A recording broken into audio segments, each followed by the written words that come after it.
Hi everyone, welcome back to another video from Apps Academy. Today in this video, I'm going to show you how to change Slack notification sound. If you want to change the notification sound on your Slack application using mobile device, then here's how. First, open the Slack application on your device and log in. Once you're in the home page, tap on your profile picture at the top right corner. Now, click on Preferences. Under Preferences, select Notifications from the top. Make sure that you've turned on notifications so that you can change your notification sound on your device. Once you're inside this Notifications tab, click on Sound and choose a different sound preference. After selecting the sound, you can now get back to the home page.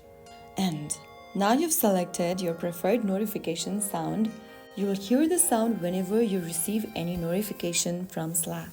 So that's how it's easily done. If you found the video helpful, don't forget to like, share, and subscribe to the channel. I'll be back again in the next video. Thank you for watching.